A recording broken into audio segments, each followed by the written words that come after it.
Am I the a-hole for wearing a white dress to a wedding after being specifically requested to by the bride? OMG, my head is in such a jumble right now. Let me try to make sense of all this. When I, 26F, was 5, we moved, and our next-door neighbors had a girl my age named Bella, 27F. We immediately bonded and grew up as close friends. Our families were also quite close. I relocated a couple of hours away for college while Bella stayed at home. She would frequently visit me, stay with me, and we had fantastic times together. I met Barrett, 26M now, in an economics class during sophomore year, and realized we had a lot of mutual friends. He was a smart, attractive guy, so we ended up hooking up a few times after study sessions. It was fun, but there wasn't any long-term chemistry, so we remained friends. We never even discussed dating. We weren't close after that, but we were on group text threads together and saw each other often at parties. I introduced Bella to Barrett at a party during senior year, and it was love at first sight for her. She interrogated me about him, and I informed her of our history. She seemed quite upset about the fact that we had hooked up, but I assured her there was absolutely nothing romantic there and that she had my blessing to pursue him. She did, and after a few months, they started officially dating. She was ecstatic, and I was glad she was happy. I graduated and took a job 6 hours away from home. Shortly afterward, Bella and Barrett ended up moving in together in my hometown. I visited them frequently at first, but life got busy, so we ended up seeing each other annually during holidays. Last Christmas, my family hosted a Christmas Eve party with our two families, at which Barrett proposed to Bella. It was a heartfelt proposal, and everybody was thrilled for them. Bella wanted to talk about nothing but wedding planning during that holiday, and we had tons of fun brainstorming ideas together. There were no signs of what was to come. Over the subsequent few months, I anticipated being officially asked to be Bella's maid of honor. She had brought it up during the holidays, yet the invitation never came. She started ignoring my calls. Finally, I got a save the date in the mail, and still hadn't received any word from her about my participation in the wedding, so I contacted her to inquire. She told me she had reconsidered and didn't think I should be in the wedding party at all because I lived so far away. She thought organizing bridal events would be too challenging. She was making her cousin, whom she doesn't even like, her maid of honor. I felt pretty hurt by this. I was her closest and oldest friend. I introduced her to her fiancé and was friends with him as well. I told her that I could get time off work, would purchase plane tickets, whatever was necessary to be involved. I explained that it wouldn't be as difficult as she imagined. She dismissed this. Instead, she shifted the conversation to whether I would be bringing someone to the wedding. I was a bit puzzled by this question because I had just gone through a tough breakup, and she knew all the details. I told her that since I wasn't seeing anyone at the moment, I'd likely attend solo. She said she would keep my +1 open until the last possible moment and encouraged me to find a date so I wouldn't be lonely. I thought this was a kind gesture, but reassured her that with my family there and many mutual friends from college and our hometown, I would be fine. The following months passed without much happening. I didn't hear much from Bella. I probably could have reached out more, but I was still feeling a bit hurt from not being asked to be in her wedding party. I also noticed on social media that she had an engagement party that she hadn't informed me about or invited me to. That also hurt, but I didn't say anything. I figured we were just growing apart. It happens. Then 6 weeks before the wedding, I received a call from Bella. She mentioned that one of her bridesmaids had backed out and she was hoping I could take her place. I wouldn't be attending any of the pre-wedding events as they were already scheduled, but I would be part of the wedding party. I felt excited and immediately said yes. She explained that she was planning a reverse color palette for the bridal party, where all the bridesmaids and groomsmen would be dressed in white, while she and the groom would be in black. This didn't seem too odd. Bella has always enjoyed standing out and has an unusual sense of style. She apologized for the short notice and asked if I could find a white dress in time. Luckily, I already had a white slip dress that I thought would work, so I sent her a picture while on the call to confirm. She verbally approved it and gave a thumbs up in the text chain. This will be important later. The wedding was scheduled for noon, so we were instructed to meet at the venue for hair and makeup at 8 in the morning. I left my parents' home early, arrived in sweats with my dress in a bag, and greeted Bella and the other girls. We had a great time drinking champagne and getting ready. About 2 hours before the ceremony, Bella told everyone to put on our dresses so we could take some pictures. I grabbed my bag and went into the bathroom to change and touch up my makeup. When I came back into the room, all the bridesmaids were in blue dresses. I was the only one in white. My heart sank. My mind raced back to the conversation I had with Bella. She had said white, right? I hadn't misheard? No, I was sure. She had mentioned the reverse color scheme. I had even Googled it. No, this was a setup. Bella was standing in the middle of the room in a bathrobe with a resigned look on her face. She said to her cousin, "I told you she was going to do something like this." Her cousin approached approached me and asked what I was wearing. I stammered that Bella had told me to wear white. Bella didn't even flinch. She stared at me, laughed sarcastically, and mentioned how, of course, I would make today about myself. The cousin began yelling at me, accusing me of being envious, in love with Barrett, and utterly unhinged. Honestly, I was paralyzed in that moment. I was so shocked at how rapidly everything turned from good to terrible that I couldn't even muster a defense. Eventually, I stuttered out something about having another dress at my parents' house and suggested I could go home and change. Bella remarked, "I think we both know this is the end of our friendship. I've given you too many chances. It's time for you to leave." I began to cry. I didn't fully understand what was happening or what she was referring to, but I knew whatever it was really bad. Eventually, my legs cooperated and I dashed out. I left all of my belongings at the venue, ran to my car, and drove home, sobbing in the white dress. About 30 minutes later, my phone wouldn't stop ringing. Texts flooded in from nearly everyone I knew, accusing me of being bitter, calling me a whore, telling me to grow up and deal with my jealousy, and questioning how I could do that to Bella. Even my mother texted me to express her disappointment and said we'd discuss it when they got home. I did what any rational person would do in such a situation. I broke into my parents' liquor cabinet and got drunk. As a result, the conversation when my parents eventually arrived home was very confused. My dad wouldn't even look at me, and my mom and I were entirely out of sync. She flat out didn't believe I was told to wear white, and I didn't understand her disbelief. Then finally she said something like, "Because of everything else that happened." I responded, "What are you talking about? What does that mean?" And she replied, "You know, your ultimatums to Bella." The next few hours unveiled the reality. For several months, Bella had been fabricating a narrative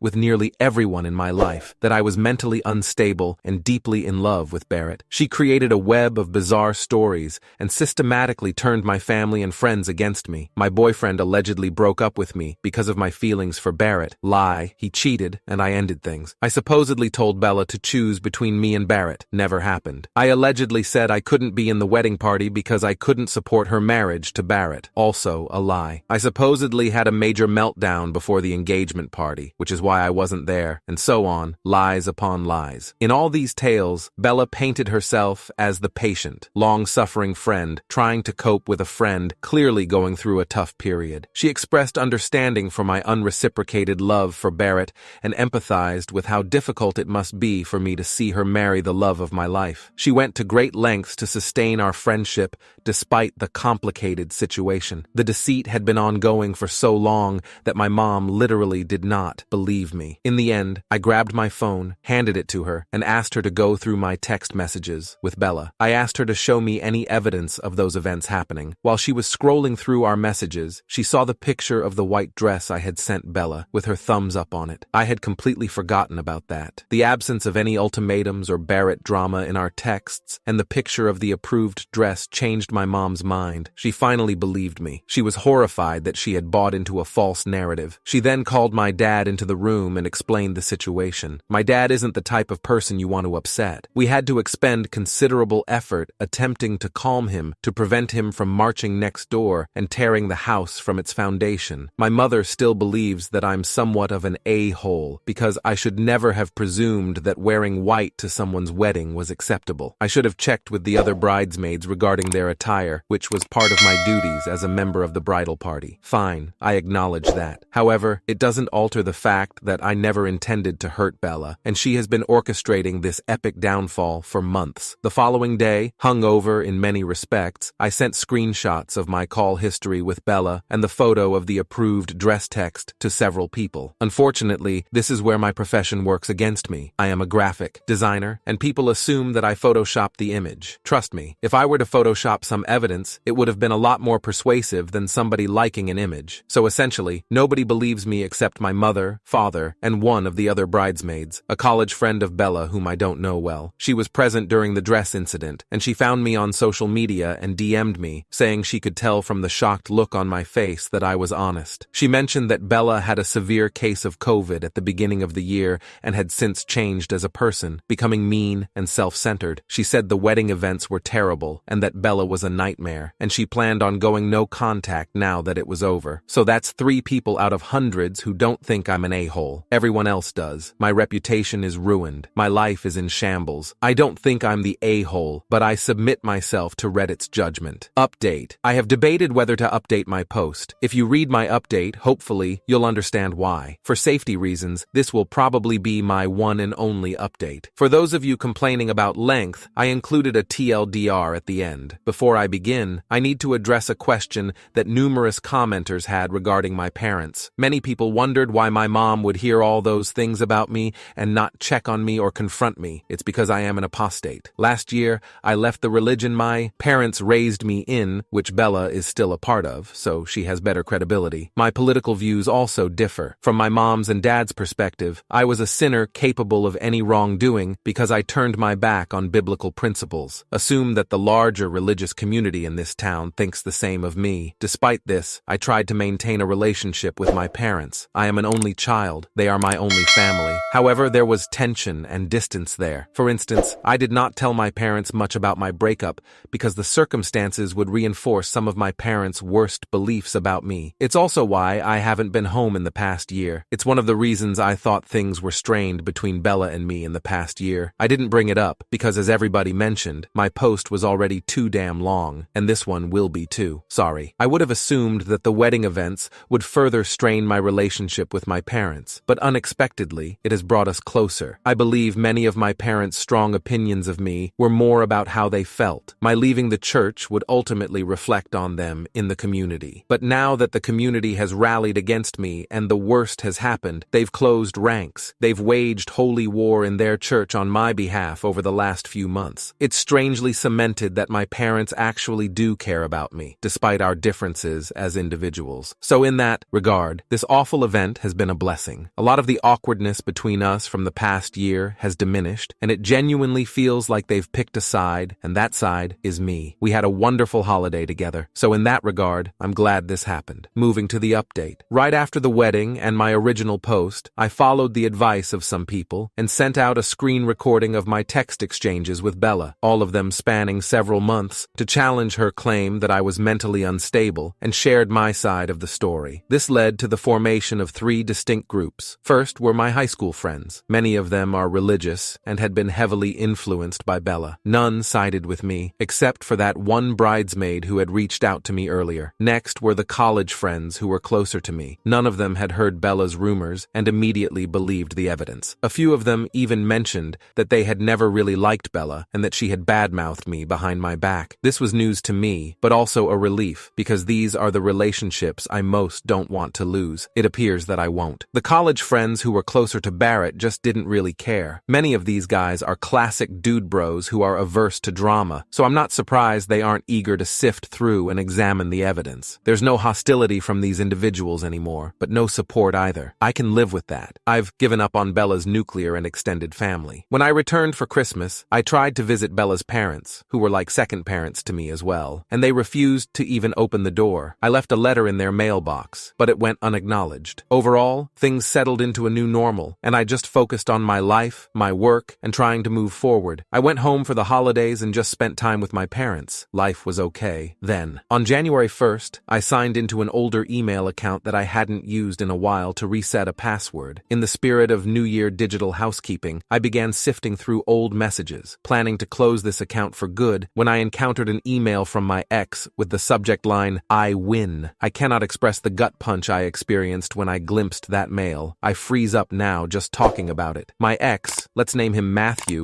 was the ideal boyfriend until he wasn't. He became extremely controlling after our first year of dating. He wanted to dictate what I wore, what I ate, who I spoke to, who I associated with, and what I posted on social media, etc. He was very devious and subtle in the way he broke me down gradually over time. But then he messed up. I discovered he was cheating, and I woke up enough to get out of that situation. The breakup was a living nightmare. He refused to allow me to end things with him. We were living together. He installed tracking software on my phone and bugged my car. He had people at my workplace informing him of my activities. I couldn't escape him. I couldn't hide. He kept reappearing. He held my dog hostage. The police were useless because he was never physically violent and was careful not to record his threats. I lived in absolute hell for months under the terror that he would show up again. I changed my job, my number, my address, my email account, and my social media profiles were private. This was the one place I forgot to block him. The I win email was sent the day after the wedding. He mentioned that he had become close with Bella after we broke up. He called himself the architect of my demise. He said he had fueled Bella's paranoia about me and Barrett, and that together they had orchestrated my punishment. He said losing everyone important in my life was what I deserved, and then he suggested we should get back together unless I wanted more unfortunate things like this to keep happening. Yes, he is a delusional prick. It took me some time to pull myself together and get my shit together after reading that. I fell apart for a few days. My mom helped pull me back together and now knows the details about what happened with Matthew. She connected me with a family friend, an attorney, who is currently assisting me in filing for a restraining order against Matthew. I tried during the stalking period but couldn't afford legal assistance and was denied. I think with the email evidence and the attorney presenting the case properly, it will be granted this time, but the hearing is not for another couple of weeks. It is on Zoom, and Matthew will have the opportunity to attend. I am terrified to see him, even just on a screen. If you read this, Matthew, please realize that I am not so terrified that I won't tase the fuck out of you if you ever come near me again. Once I had dealt with my own safety, I came to the realization that I had undeniable proof that the wedding incident was a setup. I thought about sharing it everywhere, but I still have so much shame about being in an abusive relationship and cannot bring myself to do it. So, I decided to just forward it to Barrett with a brief explanation. Barrett did not respond to the email. I do not know what transpired in Bella and Barrett's household after that, but what I do know is that 2 nights later, Bella drunkenly drove her car to my parents' house. While trying to park in their driveway, she crashed into their mailbox. When my parents answered the door, she started screaming about how I'm a home-wrecking slut. In her drunken ramblings, my parents were able to figure out that Barrett had left her. Her parents were called over from next door to collect their drunk daughter. My dad said they seemed extremely embarrassed. I know a lot of people here will probably be fist-pumping the air that Bella met with some karma. I'm not one of them. Matthew is a monster, and I know firsthand how charming and convincing he is. Bella, much like I did, fell for his act. Her happiness has been destroyed by Matthew too, and I find it very difficult to fault her now that I understand he was manipulating the situation. Nevertheless, she still made her own decisions. I'm not naive enough to reconcile with her either. My top priority is my well-being, and anyone connected to Matthew is someone I need to distance myself from. Bella will need to navigate her own way back to a better place. A position has opened up within my team in a different country. It's a managerial role, which would mean a promotion for me, and my supervisor believes I should apply. While being even further away from my family would be challenging, I think residing in a completely different country might help me achieve a sense of security. This is something I doubt I can attain in this city anymore, so that might be what comes next for me. I'm not sure how to conclude this properly. I'm just exhausted. Thanks for the support, Reddit. I probably won't log into this account again.